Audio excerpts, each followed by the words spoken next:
Hey guys, back for yet another video. So we're going to be talking about season 15 episode 8 of Real Housewives of Atlanta.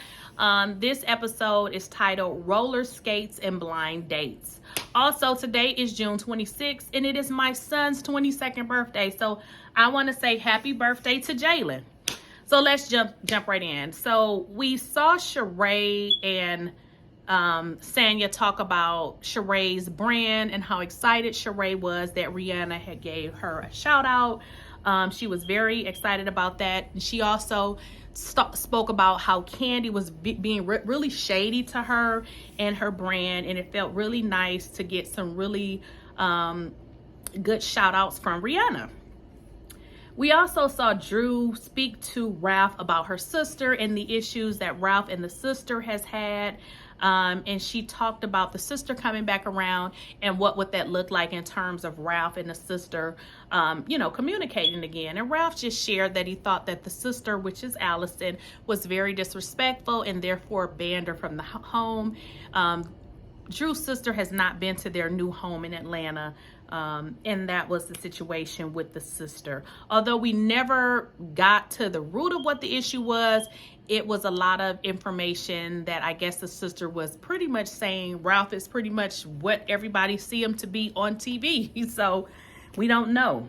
So Sanya and Marlo talk about, they have a conversation, and Sanya is saying that who Marlo is and who she has come to know Marlo to be, it just feels different when Marlo is around the other girls. And she says that basically is saying that she, wished that they could see Marlo how she sees Marlo. And I can say this, I feel like with Marlo, the reason why you see a different person is because if you see Marlo in those scenes, they're very toxic. You have Kandi, who can't speak for herself. Then you have Kenya, who's attacking Marlo on behalf of Kandi. She really doesn't have any real beef. And then you have Drew, who wants to just ride along and just be, do whatever she feel like is going to satisfy Kandi. So it's like Marlo is always being attacked. So I can see why she would be a different person, because she just can't be herself. We saw at the dinner, Kenya called Marlo bottom run bees or all type of names. So it was just really disrespectful. And then in the parking lot, they talked about basically how they could attack Marlo and pretty much get away with it. So I can kind of understand why Marlo's attitude will be different around Kandi, Kenya, and Drew, because it's a toxic situation. Marlo also reveals that she is dating a Jamaican. And Sanya is, really excited and happy for Marlo. Then we saw Shree and Kandi have a sit down in which, Shree actually reached out to Kandi and wanted to speak with Kandi. And we can see in that scene, they kind of went back and forth with each other. Originally, Kandi didn't take any responsibility for her actions, in which we did see those YouTubes where, Kandi post and pretty much just shading Sheree's business, which I thought was, I thought that was very bad, because I think all of the ladies have some sort of a friendship, but to shade someone's business and how they make money, I thought that was really foul. We have all followed Shree, and Shree has said this out of her own mouth. When she does things, she likes to take her time. Look at her house. It took a long time, but she has a beautiful home. So if she wants to take forever, hey, that's her. She can take as long as she would like to take. Shree asked Kandi, about, where does things stand with her and Marlo? And Kandi was like, we're done. So Shree talks about her grandbaby, how she's just so excited to be a grandmother. So they talk about the grandbaby, and she talks about, that she's designing, clothes for the grandbaby. Well, not particularly the grandbaby, but, she's designing clothes, and she's going to be doing clothes for babies. So Kandi, so they go back and forth, and Kandi, Shree is basically saying she didn't like how Kandi went on, you know, TV, YouTube, and basically, you know, was calling her brand She by Sheen, and basically was just being very disrespectful to her brand. Kandi was being very dismissive, and it basically turned into a huge, well, not a huge argument, but a going back and forth because Kandi did not want to take responsibility for her actions. But Kandi did, she did acknowledge that Shree had been supportive of her brand, of Kandi's restaurants and her tag boutiques. But then it started to go back and forth, in which Shree said, hey, I brought 15 people to your restaurant. And even after bringing 15 people to your restaurant, it took us 3 hours to get served. Then when they brought the food, we didn't even get the stuff we ordered because they had gotten they were out of things, which is clearly poor customer service. And Kandi just looked at her like, you know, with a nonchalant attitude, as if she were like, so. And then Shree spoke about how she had visited Kandi's Tags boutique and how the clothes were cheap and things of that nature. And then Shree talked about the poor health inspections, which we all saw already. Kandi has had poor health inspections for years, but they were finally able to get that fixed after being open for several years. So Kandi was very smart in her commenting, saying, well, we got it fixed. And then Kandi went on to call Shree's brand She by Sheen, in which, you know, Shree checked her, corrected her and said, you know, it's She by Shree. So again, they go back and forth with each other.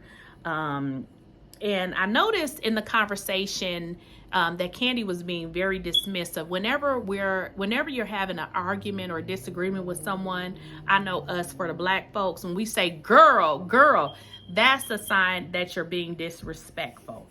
And then finally, Kandi apologizes. However, you know, it's still a little bit of going back and forward. So that is what happened between those two.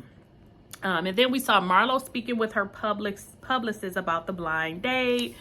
We see Kandi and Todd talk about bringing Drew into a role that they are going to be producing. And then we saw Drew's sister actually arrive to their home. However, when she arrived, guess who was asleep? Ralph. So her and Ralph never even got to talk. So then we saw Drew do her video at the skating ring, which Kenya was being very shady and said it was a low budget.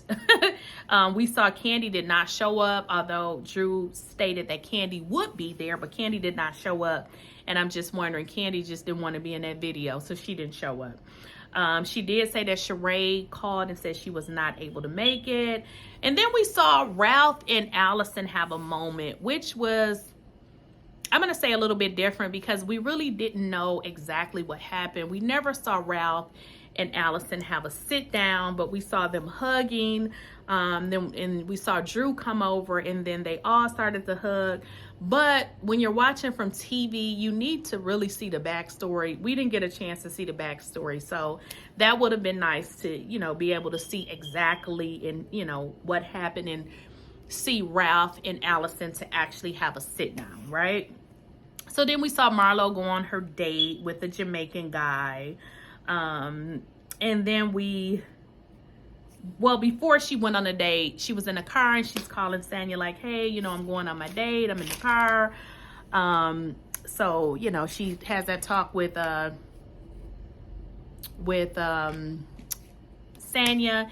And then she mentions Drew, and then she hangs up from Sanya, and then she calls Drew. So between the conversation with Marlo and Drew, Marlo apologized, which that was very grown up for her. I also felt like Drew, she actually was being very messy in the situation. So I don't know if Marlo actually owed her an apology, because she blew the situation way up than what it needed to be. And I didn't feel like she needed to go back and tell the others. I felt like she should have got an understanding from Marlo in that moment, instead of trying to be a part of a scene because whatever reason, because I didn't really think it had a whole lot to do with her.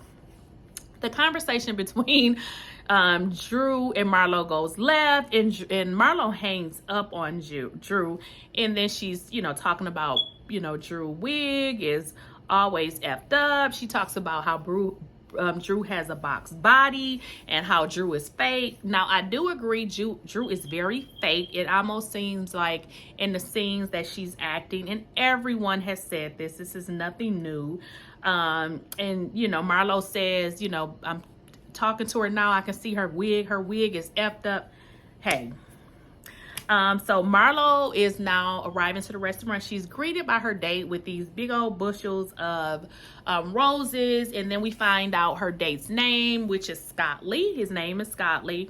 And then we, you know, see Marlo get to know the date, her date, which is, his name is Scott Lee. And then the guy is telling Marlo about himself, and then Marlo says, is there anything that I should know about you?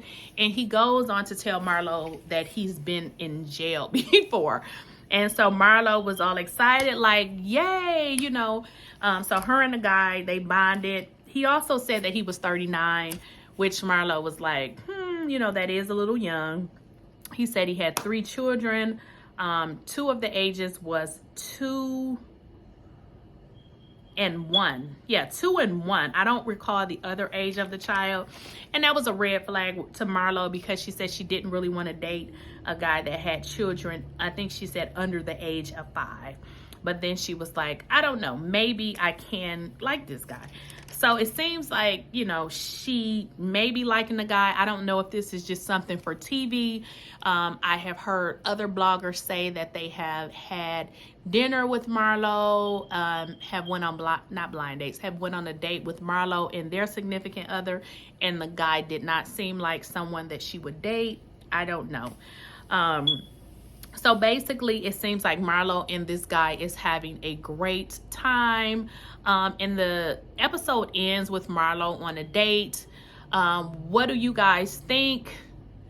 Let me know. Send your comments. Don't forget to like, subscribe, and share to my channel. And I will talk to you in the next video. Talk to you later. Bye.